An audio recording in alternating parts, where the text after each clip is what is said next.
Oh.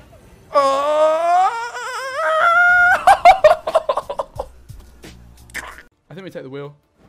And we hit the 1! Let's go! Amazing card. Wheel of Fortune, damaging enemy unit by a random amount between 1 and 10. I'm actually using this card in my crimes deck because it's a crime card, it's 5 provisions. Obviously, sometimes it's hitting 1, but sometimes you can get that sweet, sweet 10 and you can take out some cards your opponent's not expecting. Let's spin the wheel. Let's find out what happens. Deck list is in the description. Obviously, with this deck, we've got quite a lot of bricks, portal bricks. We've got 2 mutants, and I've got 2 targets for my Justice. I also... Oh, hello. I also don't want Gord in my opening hand, so I'm going to be a bit cheeky and kick Gord here still. And I kind of have to stop here. Problem is, I really want Portal in my hand. Matter gives me Portal, but I have to play a card. Then Matter, then Portal. By that time, you know, my opponent's probably got a decent board. So I kind of want to risk it. I probably shouldn't. Probably should just keep this hand.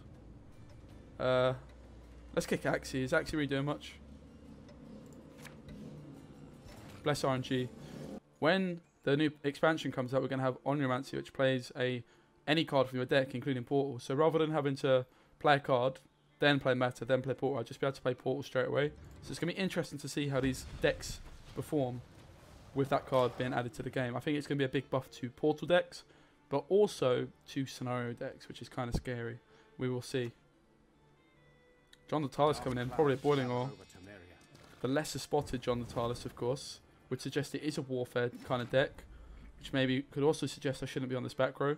I'm going to play Crown Splitter Thug here. We'll clean up there. There is an argument to buff this, but I don't think we do that yet. Obviously, he could Falibor. Not too worried. No sign of the Wheel of Fortune yet. We are just going to clean this up. I could call in Old Furco here and call in Justice, but I think I'd rather just clean this kill up. Make it nice and tidy. And then whatever he puts down next, I'll be able to deal with for sure as well.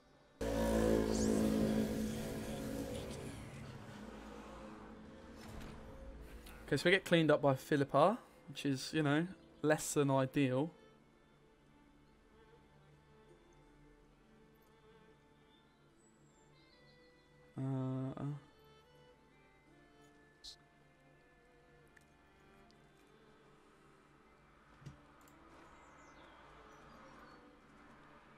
So far Philippa's gone, and so is a Boiling Oil. So we've done all right. Like these kinds of decks, you need to get a lot of their remove lat, and then try and win round 1, push round 2.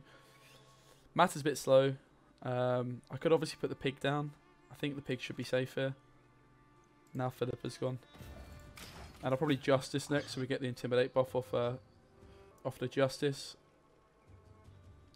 Matter is a bit slow here.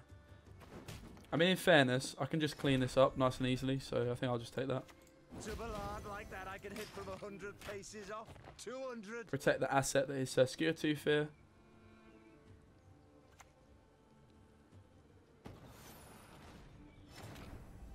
Now, I could Wheel of Fortune here, right? Because this is sort of like a perfect time for Wheel of Fortune. My other crime cards aren't able to deal with this, but Wheel of Fortune could. So we could spin the wheel here. The alternative is I could Furco for Justice, which probably secures the round a bit more, you know, a bit better. But then again, does it really? Like, Wheel of Fortune plays for 7. It plays for a lot of points. I think let's spin the wheel, right? It'd be rude not to.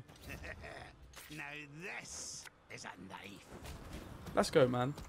So the rest of the cards wouldn't have done the job. Wheel of Fortune cleans up. Obviously, it's high risk, but you get that high reward at times. It can really mess you up, though, honestly. But the idea is you want to play it to when, you know, you can minimize it. Let's say you want to do 2 damage, for instance, against Nilfgaard when they've got the soldiers that have 2 armor. You might use your Wheel of Fortune. You say, at least if it hits 2 damage, I'm still happy. And you normally just want to take your Wheel of Fortune when there's like a 3 strength unit or something like that. And then there's sometimes where obviously like that, where there's a 5 strength, which we don't have reach for, that Wheel of Fortune can clean up. Similarly, like the Beast coming in at 6 strength, that's another good time to try and spin the wheel. So obviously in some matchups it can be really great, and there's other games where it will really let you down. There's definitely been a few games where I was playing against Saber, who is one of the best players in the world, and I rolled a 1 on my Wheel of Fortune, and you know, I feel like that cost me the game quite a bit. Although, in fairness, I still should have drawn if I ordered slightly better, so there is that. Okay, I've found Senior, which to be fair is the main thing we're looking for here. I don't want to break my justice, and I've got like a handful of crime cards plus Azar. The cut up would be kind of good. This is where these two cards are honestly very lackluster in this deck. I think crime's going to get a big buff with this Onyomancy card because, you know, you probably ditch matter, which will allow you to maybe upgrade somewhere else. But I'm just going to put matter down. This isn't committing anything. Do not make me beg. Because I was at 7 cards and I'm still at 7 cards. Also, Axie's not really like the kind of card you want to get off matter, really. Neither is Heatwave, though. That's why Kurt's quite good in this kind of deck. Because he would allow it to be like your bank, right? Which is obviously a lot more flexible in pulling something decent. So I could clear up the Mauler here. But realistically, I am going to be pushing this round because I'm expecting Siege or something like that. So I've got a couple options. I could obviously just go Senior straight away. I could Azar and just go for that.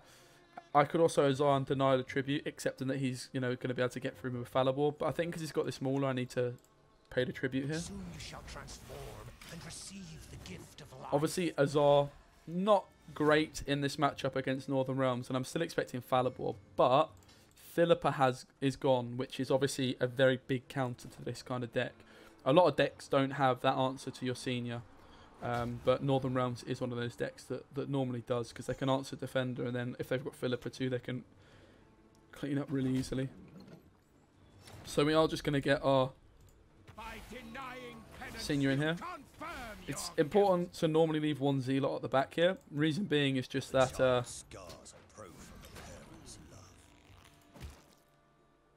reason being is that you can just play around Lacerate, right? If I was to get Lacerated, this still gets value, so it doesn't look like he's got Fallible, otherwise he would have played that differently. So he goes for a Boiling Oil. Obviously I'm not getting much value off this cut up Lackey now. When you've got two, they have the bonded ability and they can just clean up. Obviously I've got another one in my deck for that reason as well, but this is a pretty bad matchup for this sort of a push. Also, I am lacking the Excommunication, because that's a really nice play on your Zealot. When you've got, like, if I still have my cut up Lackey down, I could Exco here into the Zealot, and then, you know, play something else from my deck. So it's essentially playing for 2 cards, if you like, in 2 crime cards in one turn, because you could Excommunication, and you could go Exco into Bank, into Furco, into a crime, or something stupid like that, right? Where you can get lots of chaining and thinning your deck, but ultimately you want to try and play 2 crime cards in one go. So I mean, at the moment, we're just sort of still trying to get some of the better cards out of him. As soon as he plays his Siege, we will pass. Obviously at the moment though, he's just giving me full value on my crimes, and I'm still cleaning up really nicely even without the double cut-ups. This is where Axie's super lackluster, right? And you wish it was a better card, really. I mean, I get some good Axie value here, in fairness. I guess I don't need to take it just a second, because it's not making a difference. Is there anything I want Triss? Well, I know he's got oil off Triss. I get an extra point, or 2 points off a crime card. I've only got 1 Salamandra down, so I'm not able to kill this with Triss. So I think it makes sense to just Axie now, to be fair. And I'll put it back row as well, because the random 2 armor that Geralt Axie's got, which doesn't really make much sense to me. I feel like I could just make it like 6 power. Axie's definitely underrated, but Yeetwave just outshines it in most situations. Wow, Operator. Okay, it's a raw guard deck. Interesting. What brings you here? Yeah, I'm pretty sure we just take our pass now, right? He plays another raw guard. It plays for 12 points, which isn't enough. Triss is obviously decent, but I can't really clean anything up either, so Triss would play for 2 extra points off this. And I mean, Triss is still always going to be good next round, right? She's 10 points most likely. So I'll take our pass. The reinforcements is not enough. None to enter here. Sound the alarm. So Triss probably would have won me the game on a 2-0. I think it's... Obviously, you make a strong argument. I should have just played Triss there. I mean, I don't think there's really any argument, seeing as I would have won, but hindsight's a wonderful thing. I guess it's better to be safe than sorry. I'm still going in with double last say here. Excommunication's pretty bad here, because I don't actually have any crime synergy. It buffs an extra point on Gord, who's looking pretty measly, honestly, for a Gord here. I mean, Bank's fine, but then again, Congregation, Bank is kind of sketch. I think I might just kick Bank, honestly. Maybe I kick Tavern Brawl, because it's one of those cards you might want, but you might not. And Congregation's good to have in hand because you want to play Congregation with no coins. So I'm going to Triss here, I think. I mean, Bank's also guaranteed to find Assault, which does just deal with this perfectly, so let's do that. Obviously, the scary thing is I've now got 2 coins, but he forfeits. We get the W. We span the wheel. Wheel came in clutch. Let's go, man. It was a good fun game. I'm just going to leave it like that for the moment. I've been playing this deck on stream quite a lot. Here's another. I'll show you maybe some other clips of me spinning the wheel on stream. Obviously, there was some at the start of the video too. But yeah, I hope you really enjoyed these sort of shorter videos because I can make them quite easily. And I do want to start uploading far more frequently on YouTube. If you did enjoy, subscribe. Hopefully going to be bringing you some lore videos soon as well because that's something I'd really enjoy. Nice one. Hope you enjoy the deck. Peace.